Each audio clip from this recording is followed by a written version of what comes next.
Hello and welcome to the 12 Report with Blessings Mosugu, and these are the headlines. President Tinubu kicks off Sustainability Week with global leaders in UAE. Security forces strike hard, kills scores in Kogi bandit crackdown. Trump signals possible talks with Iran amid escalating tensions. And of course, we have our reporters stationed in different parts of the country and beyond. Sumaya Abubakar is on standby in the FCT. Igbalani Omoni and Omolola Ololade join from Lagos.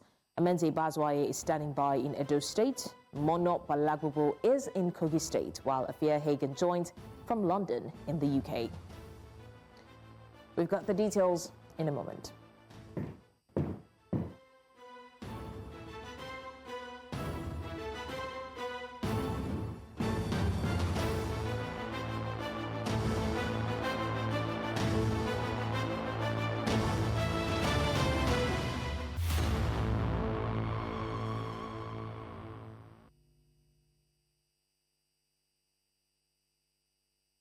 President Bola Tinubu has arrived in Abu Dhabi, United Arab Emirates, to participate in the 2026 Abu Dhabi Sustainability Week Summit. The president was received late on Sunday night by the UAE Minister of State for Foreign Affairs, Sheikh Shakhboot Nahyan Al Nahyan. The week-long summit brings together global leaders to advance sustainable development under the theme, The Nexus of Next, All Systems Go. The visit follows recent engagement across Borno, Bauchi and Lagos States as President Tinubu continues his international engagements in the Middle East. Now, the Nigerian Association of Resident Doctors has suspended its planned nationwide strike earlier scheduled to resume on January 12th. The decision was taken after an emergency online meeting of the group's National Executive Council to review talks with the government. NERD says the suspension is temporary and conditional and will be reviewed again at its next meeting on January 25. The doctors say they received firm promises from key ministries and government agencies after the intervention of Vice President Kashim Shettima. Now, resident doctors had planned the strike over unpaid allowances, welfare issues, and poor working conditions. A court order had also asked the doctors to hold off on any industrial action pending further hearing. Right now, News Central's Igbalani Omoni joins us for more updates on this. Ni, what specific promises or commitment did the government make to the doctors?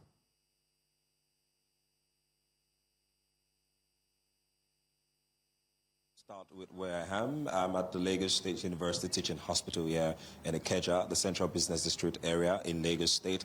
And activities behind me would suggest, yes, the suspension has been effected. I would say that from what I can see. Of course, the strike was started with 2.0, which means total indefinite complete strike 2.0. I think earlier last year around November, the first one which held for about 29 days with a lot of demands made by the resident doctors across the state asking for various unmet demands to be met, and an MOU was signed. That strike lasted for about 29 days, if I'm not mistaken, back in 2025, and an MOU was signed. But of course, after a few days, they said the government didn't hold the end of the bargain, and that is why they are commencing on this particular strike. However, with the quick intervention and an emergency National Executive Council meeting, which held virtually according to sources yesterday, they've been able to reach some sort of agreement due to intervention from the presidency, which the vice president was. The president was represented by the Vice President Kashim Shettima, who, of course, other key health stakeholders were also there, and they've been able to reach some sort of agreement. This also follows, aside that particular meeting they had, it's important to note that there was an interim court order from the National Industrial Court of Nigeria currently halting the strike by the Residents Association of Residents Doctors till January 21, when another hearing will be held. But for now, I'm here with the president of the Residents Association of, National Association of Residents Doctors, the president of the Lagos State chapter, and the person of Akerele Alabi, if I'm not mistaken. what were the demands? Let's start with that. And why are we calling it off now? I'm putting myself, but I will say you are the one mostly concerned. All right. Thank you so much. Thank you for having me. My name is Akerele Alabagebre. I'm the president of Association of Resident Doctors, Lagos State University Teaching Hospital, LASUTRD. Yeah, if you can recall, about a week ago, we agreed that we are, NADNEC agreed that we are going to resume the suspended strike due to failure of implementation of some of our demands. Some of the demands is reinstatement of the members that were disengaged at Lokoja Federal Teaching Hospital. Another thing is, the demand is failure to pay some of our arrears and arrears and salary to some of our members. Also on the list is regulation of work hours and local practice. And then we also have the issue of welfare of our house officers. So these are just few of the demands that we were asking for. But last week we said we will resume the strike due to the failure of the government to respond, either by not fulfilling the promises or partially fulfilling some of those promises. While we were planning, we did some media engagement last week, and people of Nigerians were aware, and of course, I guess because of their yen and because of the intervention. So it got to federal government, and they responded positively. Of course, we got some response, and we got some reassurance, and fortunately for us, some of those demands were implemented. For example, our members that were disengaged at Lokoja, they have been recalled back. So that's the recommendation of the committee that was set up then. It has been implemented, so we are happy about that. And also, some of the areas we are talking about, the allowances, we already have a list forwarded to the Ministry of State and Labour for payment, so they've done that, and we are happy about that. And also for others allowances, like for example, the specialist allowance, we've got positive response from that. That's they're already working on it, so we are happy. And also professional allowance too. The table is out, and there's approval for the implementation. Also, all these things, when we reviewed at our the meeting we had yesterday, we had an emergency extraordinary National Executive Council meeting yesterday that we will review all these things. We felt that, of course, since government have called and they've discussed, and some of these demands have been met, though there are still some that we believe they will still attend to. So we just say, because of the end of Nigerians, and let's just consider, just make sure that this our strike remains suspended for now, so that at least we can continue our work. Then we will review at our January NEC. There is a National Executive Council meeting we'll be having by the end of this month, starting, I think, on the 25th of this January. So we decided that let's suspend it, and we'll review everything at that meeting. Okay. So that's just the state for now. As you said, you said one of the things you considered was the yearning of Nigerians, and of course they say health is wealth. A lot of people would actually say, shouldn't the yearnings of Nigerians be one of the reasons why you shouldn't have stopped operation in the first place? Because if you crash operation for a period of time, of course the same Nigerians will be affected. I understand this is under review.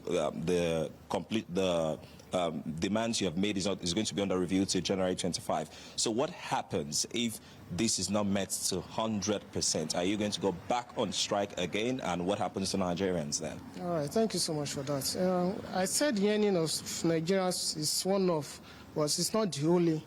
I said earlier that government have responded. We've got a positive response, and some of those demands that we had, some of them have been approved or implemented.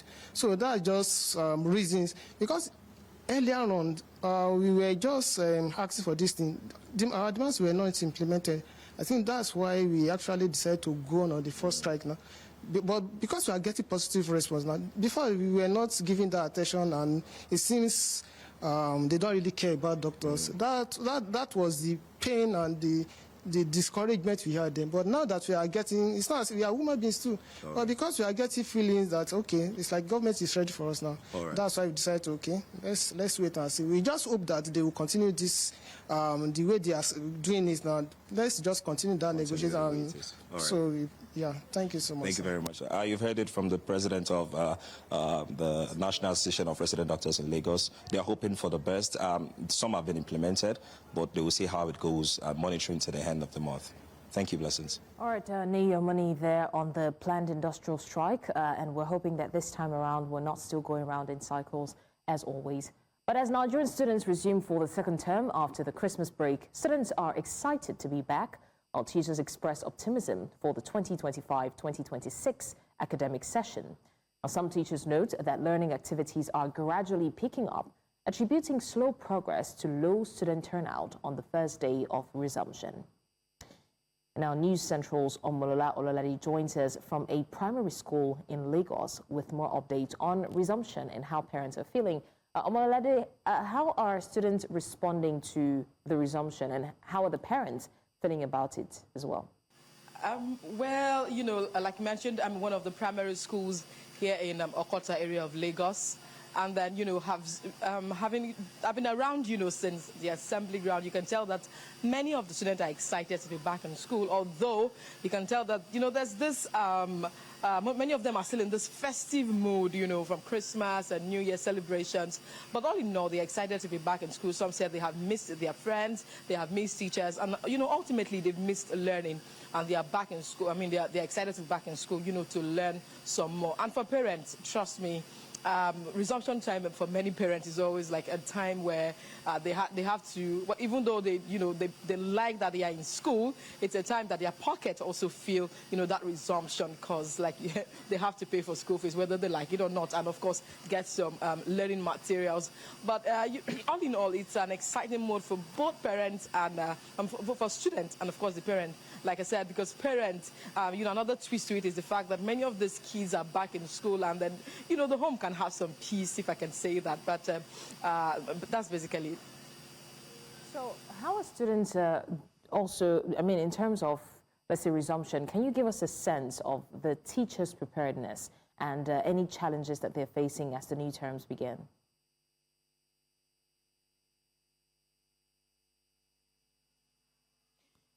Okay, so yes, for teachers, I think it's another time for, many of them said, you know, as much as the holiday period was a time for them to rest and of course reflect, it was another time for them to prepare in terms of, you know, lesson notes, in terms of getting new skills for some of them.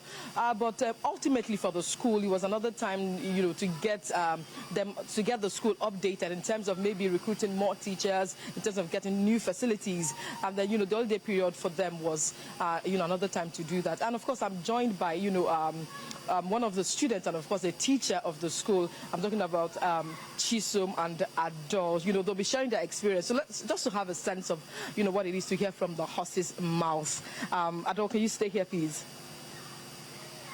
All right. So how is it after the holidays getting back to school? How do you feel? I feel so excited. I'm happy to be in school. I miss my friends. I miss my teachers too. And I also miss learning. All right. You don't miss your Christmas rice and, you know, jollof rice. You don't miss any of those? I miss learning more.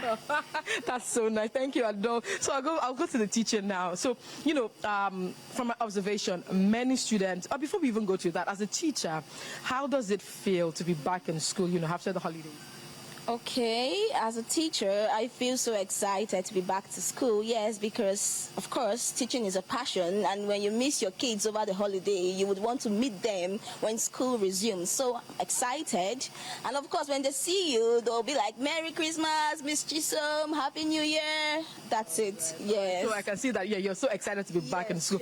But, you know, from my observation this morning, especially on the assembly ground, you can tell that many of the students have not returned back to school. And we know that it's a notion of a second term that, you know, students don't resume back basically because of one thing or the other. But as a teacher, can you tell us the reason why, you know, many of the students have not resumed and how that will impact learning? Okay. Their absence, of course, the festive season, some of them traveled. for vacations. Some of them decide to go for 1 or 2 holidays and stuff like that. But then, back to school, would have what we call make-up classes for them. Learning commenced today. That's the truth. But then, by the time they come back, would have to revisit those subjects and topics they've missed. That's why it's called make-up classes. So definitely they have nothing to lose. We can't leave them all because they've been at home or they are one place or the other for their holiday. Yes, thank you. Thank you so much. Blessings, as you've heard it, from the horse's mouth, the student and the teacher, both of them are equally happy to be back in school for learning, of course, for the second term academic session. All right, Omar Lalolade there, giving us a feel of how the students, the teachers, and even the parents feel about resumption. Now, still talking about education, primary and secondary schools across Edo State have resumed for the second term of the academic session. The state government has stressed that teaching and learning must commence immediately. To ensure compliance, the Commissioner for Education has begun an inspection tour of public schools, checking students' attendance, teacher presence, and overall preparedness for the new term.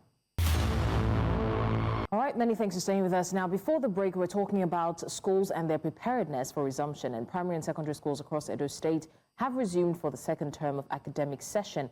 And of course, we have our correspondent Amenzi Bazwaye, who is on standby to give us a look and feel of, the students in school and what the level of teacher preparedness is. Amenzi, what is the situation currently? Which of the schools are you at, and what is the level of preparedness for commencement? All right, thank you very much. Blessings, good afternoon. I'm currently at the Army Day Secondary School here in Benin City. It's one of the schools that was recently renovated by the Edo State government. You can look behind me, you can see a fresh block of classrooms right there. Not yet being in use, but according to the Commissioner for Education today, he was here a couple of minutes ago. He says all these classrooms will start being used this term.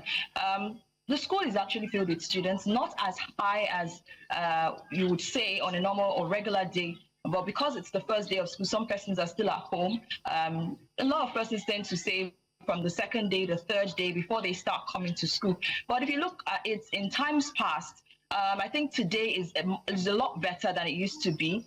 We had situations where students would come on the first day of school, and what they're doing is cleaning the school compound, sweeping their classrooms. We didn't get to see any of that today. In fact, students have already started learning as at the time we got to schools very early in the morning. Across Edo State, it's the same thing, except in Edo Central, where there's a little crisis there because of the issue of kidnapping that is rampaging the area. The state government has actually insisted that all schools in Edo Central should be shut down, pending when security can be restored fully to the area. I spoke with the Commissioner for Education, person of Padi Yamu, earlier today, and he made mention that the state government is putting plans in place to ensure that security is beefed up in most schools, both primary and secondary schools across the state. And once this is done, especially in Edo Central, the students there and children basically there would resume. But for now, students are in their classrooms. I can't speak to anyone right now because they are in class actually learning. I do not want to pull them out from their classrooms to disrupt their learning process, but they're in school.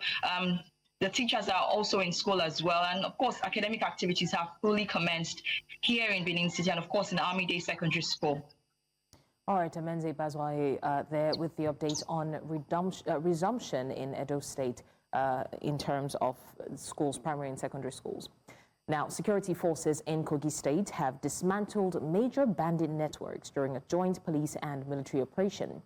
The Kogi State Police Command confirmed that scores of bandits were neutralized with support from the police air wing.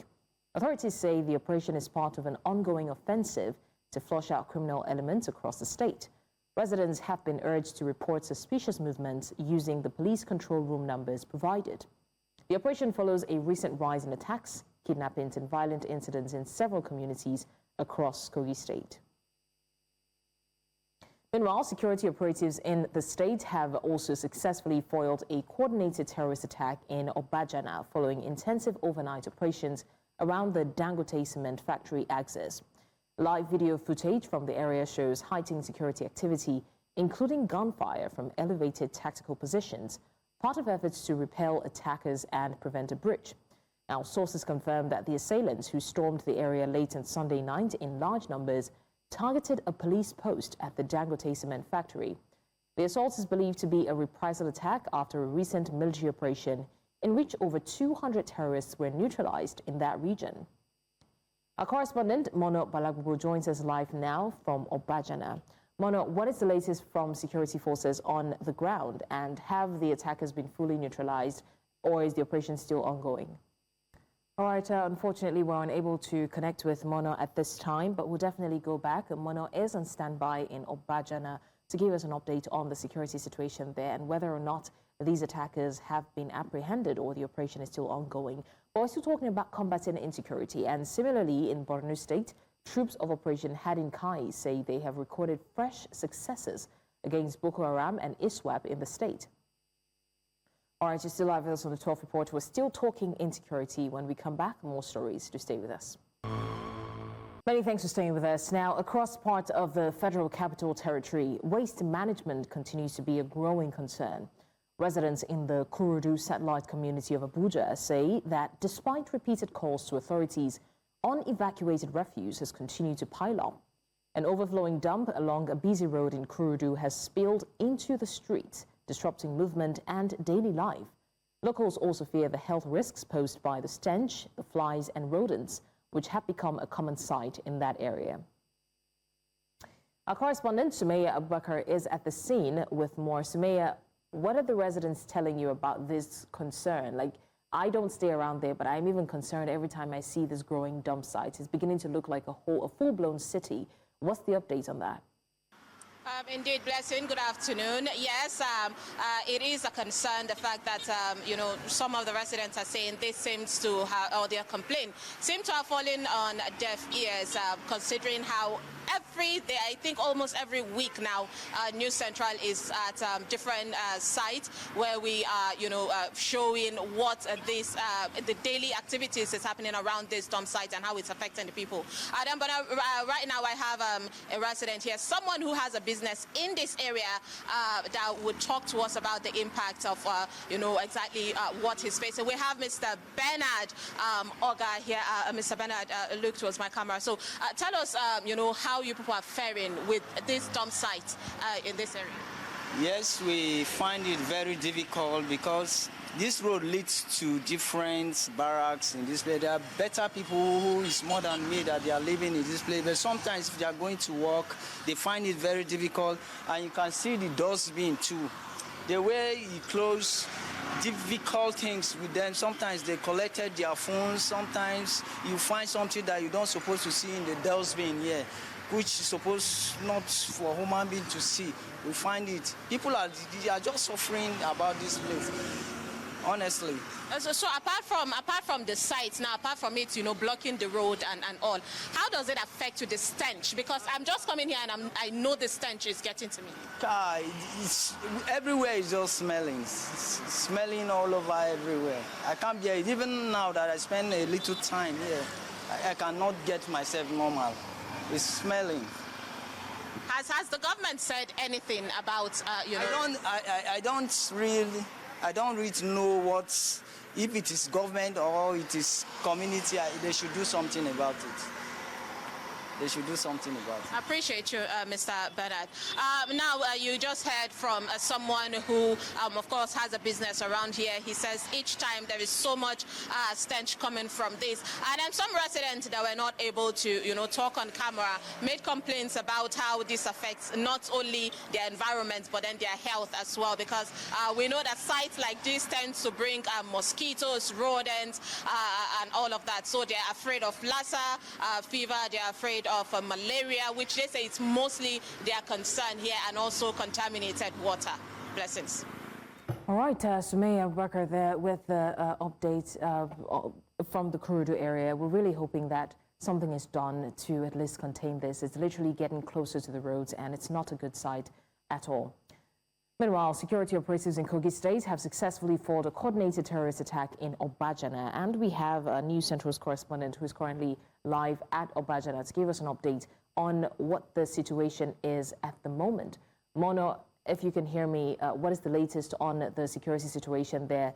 Have the security forces been able to apprehend these attackers, or is the operation still ongoing? And how are the people feeling? Do they feel safe? Good afternoon, Blessing. Hello, Blessing. Yes, but go ahead.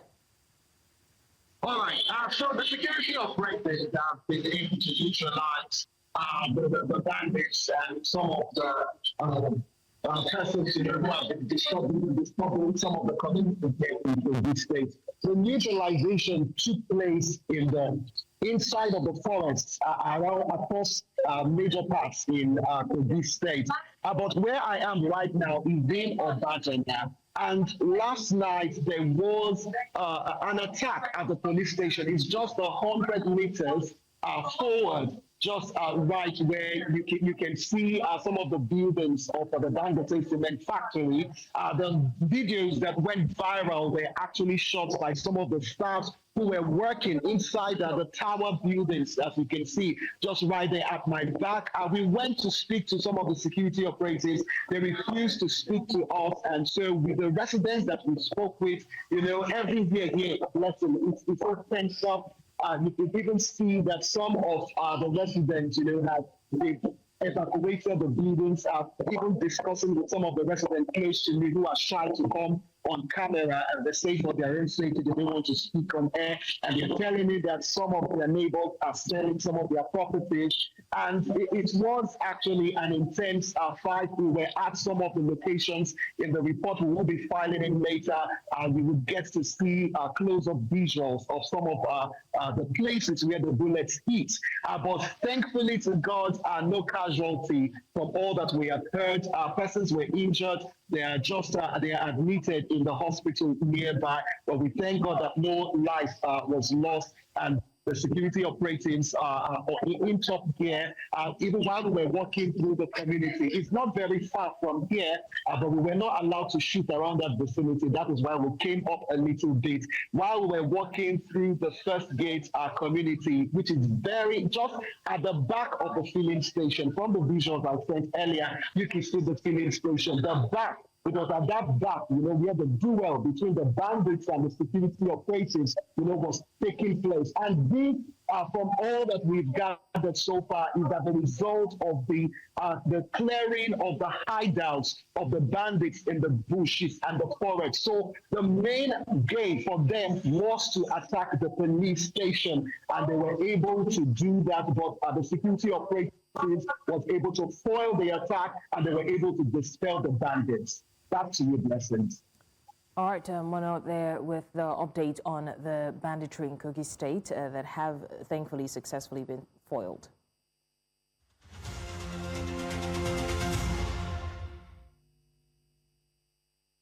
Let's talk business. Competition in Nigeria's downstream petroleum market has intensified, with several filling stations selling petrol below the 739 naira per litre benchmark, backed by the Dangote refinery. A market survey shows outlets such as NIPCO, SAO, Akavik, and AP stations now retail PMS between 735 and 738 naira per litre, undercutting MRS, Dangote's key retail partner. The price cuts follow Dangote's December reduction of its gantry price to 699 naira per litre, triggering losses for importers and depot owners whose landing costs remain higher.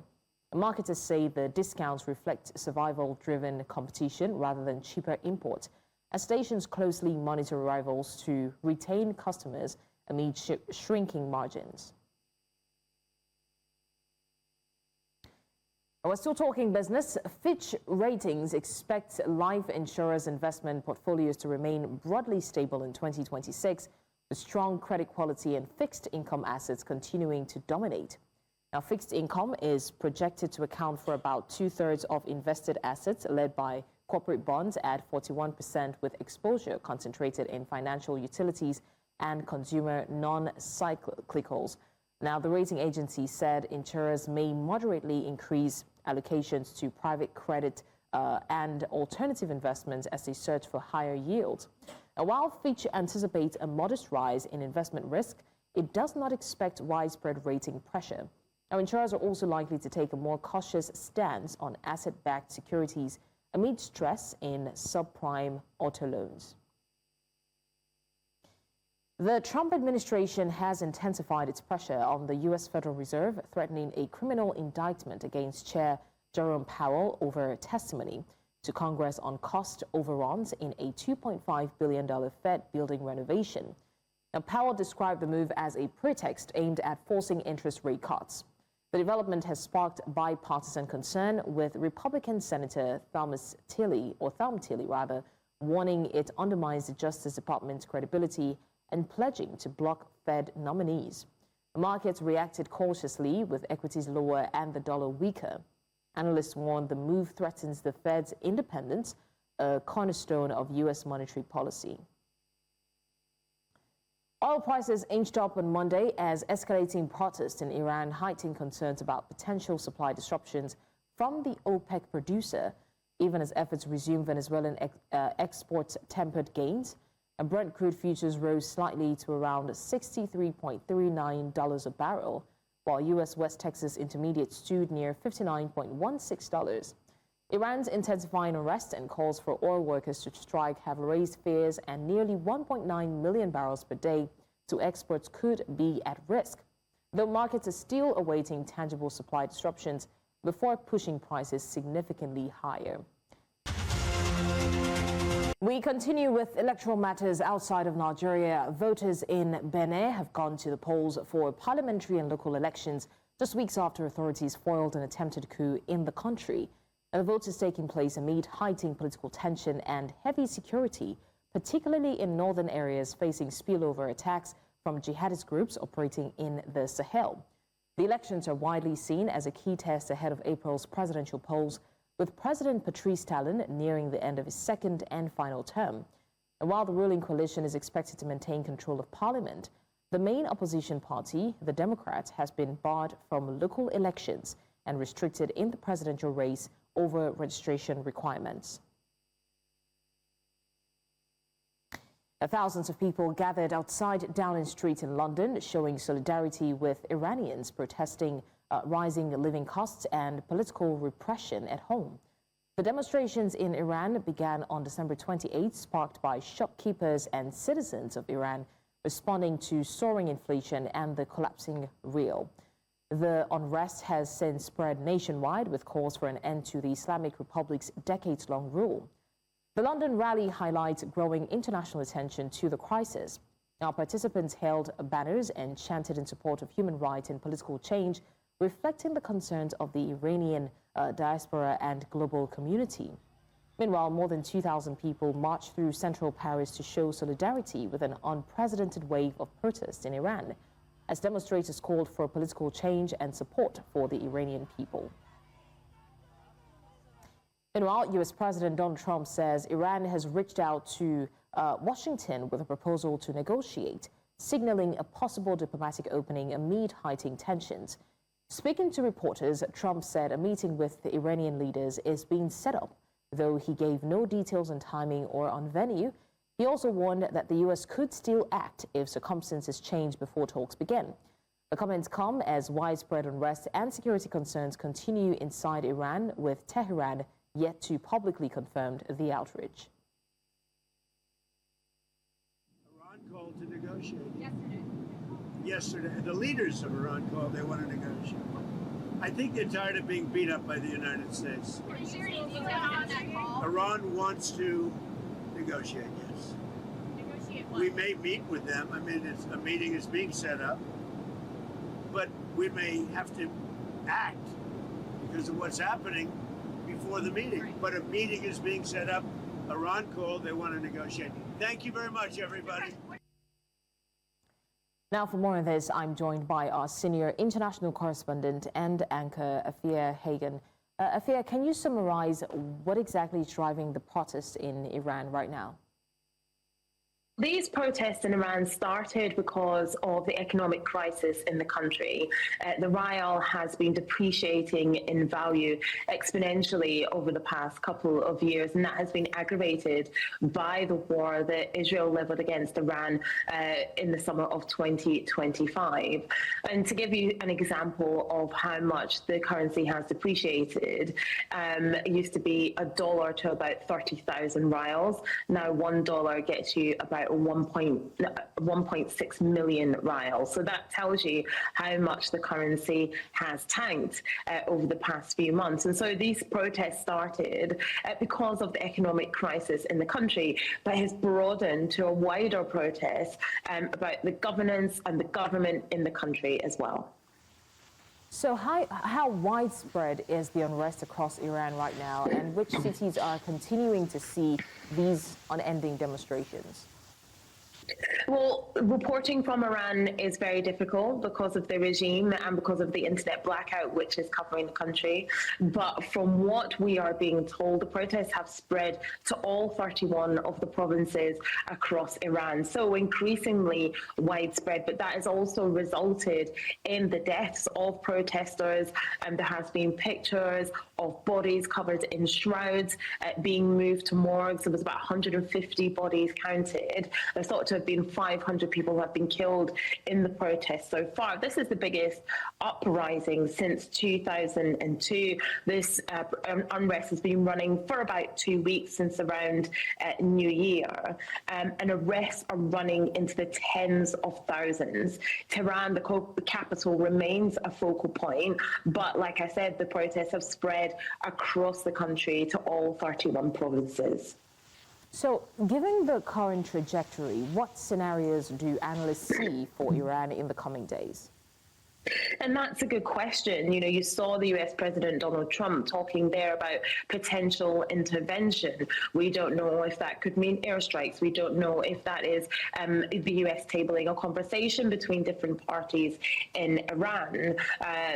It could escalate. You know, like I said, this has spread, the protests have spread to all 31 provinces. We could see more violence. We could see more escalation by the government. This is also garnering more and more international attention as the days and weeks go on. So we can perhaps expect some intervention by other countries to try and broker a deal in the country to try and quell this unrest. But also what protesters really want to see is the government addressing the concerns that they're talking about, particularly the economic crisis in the country. That's what protesters originally started talking about, that's what they really want something done about. So perhaps the government will listen and do something about the biting economic crisis in the country. All right, News Central's international correspondent and anchor, Afia Hagan, giving us an update there. Thank you for that. Very quickly now, let's take a look at what's happening in Rabat. It is in full preparation mode ahead of Wednesday's highly anticipated Africa Cup of Nations 2025 semi-final between hosts Morocco and Nigeria. A clash that brings together two of the tournament's most informed sides at the Complexe Sportif Prince Moulay Abdallah. The year's semi-final lineup has also delivered a historic milestone. For the first time in Afghan history, all four semi-finalists are coached by Africans. Our correspondent Udoka Njoku is live in Rabat and joins us now. Udoka, what is the mood in Rabat right now as the city prepares to host the heavyweight semi-final between Morocco and, of course, Nigeria? Thank you very much, Blessings. In Fez, Nigeria brought the noise to Fez. We took the noise from Fez to Marrakesh. Now we're in Rabat. Nigerians are coming in their little sizes, but of course the noise is loud, as expecting major excitement in that game between Nigeria and Morocco. And of course, for the mood, the fans are just about in their numbers, but I'm sure to be buzzing by later today when the Super Eagles land Rabat. Now, this tournament has made history with all semi-finalists led by African head coaches. How significant is this moment for African football and the AFCON as a whole? So if you can hear me, I'm just going to repeat myself now.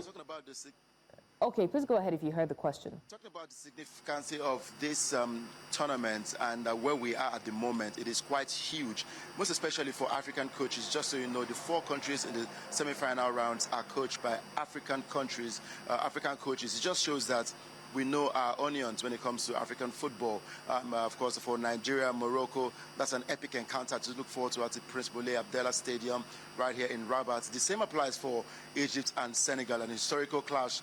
And of course, between 2 former teammates, Egypt's Mo Salah versus Senegal's Sadio Mane. Both of them actually played in England for Liverpool. Now, it's going to be crazy in the semi-final clashes. The fans are expecting a lot of excitement. And for African football, this also proves critics wrong that African football is nothing to contend with because the likes of Carragher on social media was saying that he doesn't really commend African football. But now I know that we've proven our worth and we've shown to the world that Africa and football is here to stay. They should be expecting more fireworks at the 2026 World Cup from African football. All right, before we let you go, what do we know about the Super Eagles' arrival in Rabat and the final pre-match preparations ahead of Wednesday's showdown? Yes, for the Super Eagles of Nigeria, they are set to land Rabat before maybe about 2-3 p.m. today. We'll be there to welcome them at the airport and, of course, at the hotel as well. And they will have a light training session later today, which is being closed to the media. No media activity will be around training session, but, of course, for tomorrow, there will be a press conference where the coach and the skipper will talk to the journalists, and then we'll have a training session which will be open to for 15 minutes ahead of that game against Morocco. But for today, we're expecting the Super Eagles to land Rabat, and I'm sure the welcome will be as massive as they received right there in Marrakesh as well. All right, Udoka Ojukwu, thank you for the update on that, and definitely we're looking forward to see how the game turns out.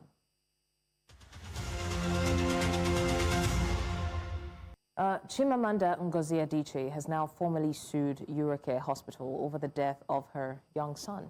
And while the courts will decide the facts, the conversation this has opened is already saying a lot about the state of healthcare in Nigeria. You see, the story did not resonate only because of grief. It resonates because it feels familiar. The lawsuit alleges serious lapses in care, which includes failures around medical procedures, monitoring, and emergency response. Now, Uricare has denied wrongdoing and insists that it followed international standards. That legal battle will play out in court. But outside the court, Nigerians are having a different and much older conversation. Almost immediately, people began to speak up. Stories started to pour out about this same hospital, about different hospitals, a sister who never came back from a routine procedure, a brother who died after being poorly monitored, different hospitals, same complaint. These are not isolated incidents. They are reflections of a system where medical negligence is often brushed aside.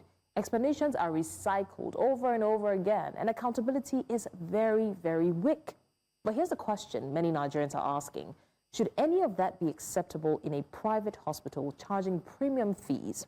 If patients are paying for top-tier care, then top-tier standards should not be optional. But even beyond the top-tier care, should we now say that you need so much money to be able to save your own life when there is a medical emergency? That is why this lawsuit matters, because beyond one family, it forces scrutiny. It pushes private healthcare into a spotlight and challenges a system that has become too comfortable with the idea that these things just happen, because it shouldn't just happen. For many Nigerians, this is not just about one tragic loss. It's about a healthcare system that too often fails quietly. And this time, people are refusing to stay quiet. And that's your postscript.